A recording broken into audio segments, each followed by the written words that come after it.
you can, and we'll check back on that in just a minute. But that's a look at your Contrada and Associates First Alert traffic.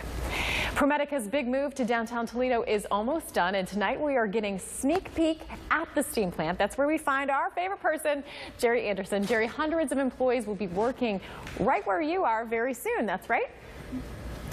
They're in. They're working now. We were throughout this building today. They moved in really in steps over a period of about 4 weekends. No, they are downtown. They are working. And even though the Edison Steam Plant was closed at the time, it was placed on the National Register of Historic Places back in 2003. Now, when that designation happens, that means you have to preserve as much of history as possible. And boy, did ProMedica do that. To show us more about that, my colleague Tim Miller continuing our live coverage here at ProMedica's headquarters. Tim?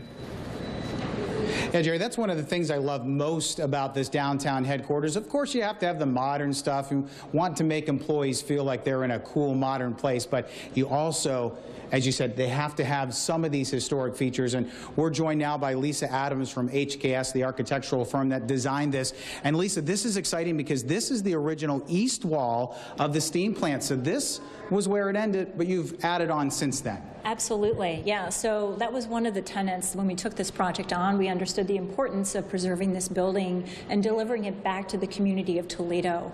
And so when you're coming up here at major areas of vertical circulation, we do have the east wall of the building, the original east wall, completely expressed and available for people to interact with. And as we walk here, Lisa, you can see you guys intentionally kept some of the flaws in this building. So this is where part of the wall was. But why did you leave some of the things that people would say, oh, it doesn't look so great, but it still looks part of this project? Right, exactly. So we didn't want to cover up those flaws. We really wanted to be able to have people engage with the history of the steam plant building. So as you're going down this corridor... And let's keep walking and keep talking about that. Yeah, absolutely. So what you're seeing as you're going down this corridor, we chose not to drywall these off. We really wanted to continue to tell the story of the history of the building, what all of these artifacts mean. So we worked with historians, and at some point, hopefully, we'll be able to explain a little bit more about the plaques and what all of these artifacts and gaps in the building, what purposes they served. A lot of these were co-delivery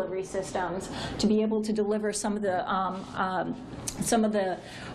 coal and other things that were needed to deliver energy to Toledo as it exploded during the Industrial Revolution. And before we go here, let's come in here because I want to show you guys real quick the office area. So now we get into the modern part of it, and this is amazing right here. Look at the views these folks have that are working here for ProMedica. There's the Maumee River that way, and of course downtown. So Lisa, thank you so much for joining us. Great explanation here. And Jerry, I have to say, even on kind of a gloomy, dreary day, there's so much natural light coming into this office area. I think we need to get into a place like this.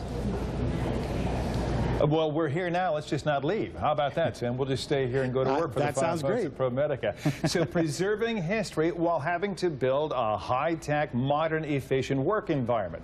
That has to create some challenges, and it did for people like my next guest. Bernie Merritt is here. He's a project engineer down here. And talk about the challenges of preserving history, and that's mandatory, while building an office space that is high-tech, modern, efficient, everything you want it to be. Yes, sir. A lot of challenges. The existing steam plant wasn't exactly square. I'm sorry, what? Wasn't exactly square. The south facade is actually at a slight angle to the rest of the building. So as the iron workers, steel workers put things inside the building to make our 4 floors, certainly a challenge. Started at the north, worked our way south, and it was a painstaking process to certainly get in, take out the existing steel, put up the new steel with it, and then the smokestacks in and of themselves, the way they were originally constructed. You didn't plan on that going in? We did not plan on that originally. Those things were structurally unsound. I was told today by Randy Oster, if they had fallen, they would have destroyed the building. You had to take them down and then put up the replacement stacks. Yes, sir. 200-foot tall original stacks. We went back, and again, to the point of the historic nature of those, putting it back brick for brick. We salvaged all the brick. Still have about 50,000 brick left to kind of go somewhere if you got a patio project to do at home. I'm an auctioneer. I could auction them off for you, for charity, though. Yes, sir.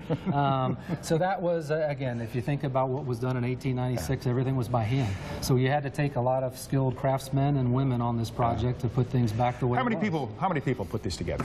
At any one time, when the height of the project, we had about 250 people in and around the sites. And how does it make you feel when you show up here and it's all working? When it's all working, it's a relief. Everybody's been happy. Randy, all the executives, all the standard employees, everybody's happy. You guys are those engineering minds, because I don't have one of those. I don't see how things come together. In fact, it might have been one of my relatives, one of my forefathers might have been the engineer on the project, which is why it wasn't square. Well, that I can't account for. But Congratulations. Yes, sir. Thank you. Nice to see you. Thank you, You know, sir. it isn't too often you find many women working on projects like this, but our buddy Ida Tedesco caught up with some women who were very much involved with the ProMedica Steam Plant project, and they found that these ladies are certainly making some noise of their own in a male-dominated